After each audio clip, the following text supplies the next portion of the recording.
কাবুগঞ্জ বাজারে ড্রেন নির্মাণে ব্যাপক অনিয়ম, অর্ধসমাপ্ত ও নিম্নমানের কাজের অভিযোগে ক্ষুব্ধ এলাকাবাসী।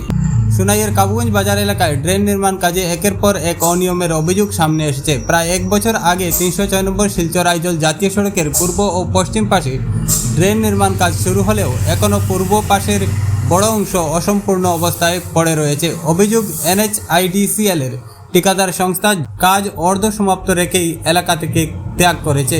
সরেজমিনে দেখা গিয়েছে পশ্চিম পাশের কিছু অংশে কাজ শেষের পথে হলেও পূর্ব পাশের বহু জায়গায় ড্রেন নির্মাণ বন্ধ রয়েছে। কয়েক মিটার অন্তর কাজ অসম্পূর্ণ থাকায় জল নিষ্কাশনের সঠিক ব্যবস্থা গড়ে ওঠেনি। ফলে সামান্য বৃষ্টিতেই জলাবদ্ধতার সৃষ্টি হচ্ছে এবং স্থানীয় বাসিন্দাদের দুর্ভোগ চরমে উঠেছে।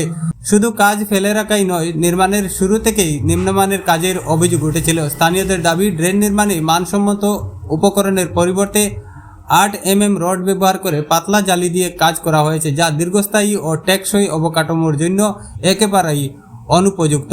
এ নিয়ে বিগত বছরও ক্ষোভ প্রকাশ করেছিলেন স্থানীয়রা। স্থানীয় বিশিষ্ট ব্যবসায়ী রঞ্জিত নাথ জানান, ঠিকাদার সংস্থা বাড়ি ও দোকানের সামনে বড় বড় গর্ত খুঁড়ে মাটি সরালেও পরে বহু জায়গায় কাজ অসমাপ্ত রেখে চলে যায়।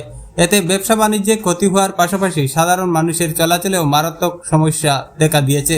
এলাকাবাসীর অভিযোগ, বিদ্যুতের খুঁটি ও উচ্ছেদ সমস্যার অজুহাতে কাজ বন্ধ রাখা হলেও প্রকৃতপক্ষে ঠিকাদারি সংস্থার গাফিলতি ও নিম্নমানের নির্মাণই বর্তমান দুর্ভোগের মূল কারণ। কাবুগঞ্জ মধ্যবাজার এলাকাতেও একই চিত্র দেখা গেছে। অসমাপ্ত ড্রেন, খোঁড়াখুড়ি এবং জলাবদ্ধতায় জনজীবন বিপর্যস্ত হয়ে পড়েছে। স্থানীয়দের জোর দাবি, ড্রেন নির্মাণে হওয়া অনিয়ম, নিম্নমানের সামগ্রী ব্যবহার এবং অর্ধসমাপ্ত কাজের পূর্ণাঙ্গ তদন্ত করে দায়ীদের বিরুদ্ধে ব্যবস্থা নিতে হবে। পাশাপাশি দ্রুত নির্মাণ কাজ সম্পন্ন করে বাজার এলাকার মানুষের দীর্ঘদিনের দুর্ভোগ লাঘবে প্রশাসনের কার্যকর পদক্ষেপ প্রয়োজন। আমার মন্তব্য হইল, এই ব্যাপারে তারা আধা সাদা খাস করিয়া গেছে, আর এখানে জিসিবি দিয়া আর তারা মেশিন আনিয়া মানে কুড়িয়া সারিয়া আর সাইড বড়িয়া রাখি দিছে, আর জলটা নিষ্কাশন হয় না। হ্যাঁ, ড্রেনও এক সাইড ড্রেন মোটামুটি হয়েছে আর এক সাইড তো আনকমপ্লিট, তে ওই সাইডে জল যায় না। গতিকে এই যে গর্ত তারা একবারও আইয়া মানে ইকানো আইয়া দেখাশোনা পর্যন্ত করছে না। হ্যাঁ, ওই যে তারা গত বছর ফরিয়া গেছে আর টোটালি এদিকে আইয়া ভাড়াও মারছে না তারা। এখন আমরা মানুষের দুর্ভোগ এটা আর বলার অধিক। মানুষে এই যে ড্রেনে জল নিষ্কাশন না হওয়ায় ভিতরে মানুষের বাড়ি পর্যন্ত জলে মগ্ন হইতেছে। এরপরে রাস্তাঘাট এটা বাড়িবার উপায় নাই, মেইন রাস্তা তাইয়া উঠার মতো উপায় নাই, অবস্থা শোচনীয়।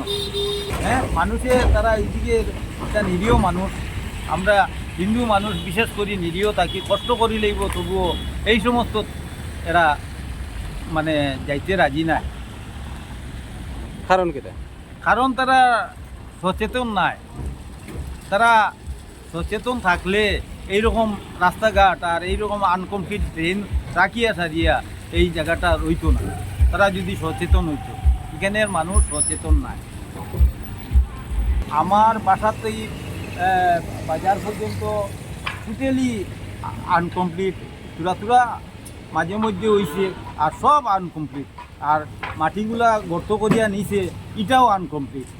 নিয়া সারিয়া কই বেচিছিল নি, কোন দিকে লইয়া গেল নি, এটাও কইতাম পারি। মানে ড্রেন নির্মাণ করার লাগিয়ে যে মাটি খুদাই করিয়া নিছে, এটা ড্রেনও করছে না, ওরকম খুদাই রয়েছে, যার ফলে আমার প্রায় 20,000 টাকার গড় ভাড়া একটা পাইতাম।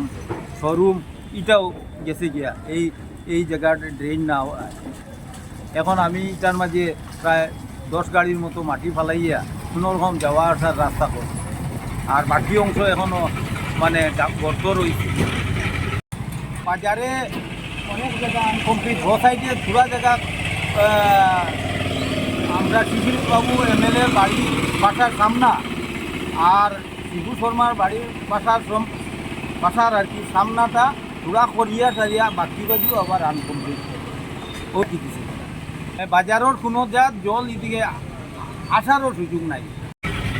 প্রশাসনের কাছে এটাই দাবি, সুন্দর মতো আমরা ড্রেনটা আরও ডাবাইয়া, আরও 2 ফুট নিচের দিকে ডাবাইয়া সারিয়া যাতে মানুষের বাড়ির জল যায় আর আমরা মানে রাস্তাটা মানে আর জলমগ্ন না হয়, এটার কানেকশন ড্রেনের দিকে রাখিয়া দিলে আমার মনে হয় রাস্তা আর গঠন নাও হইতে পারে।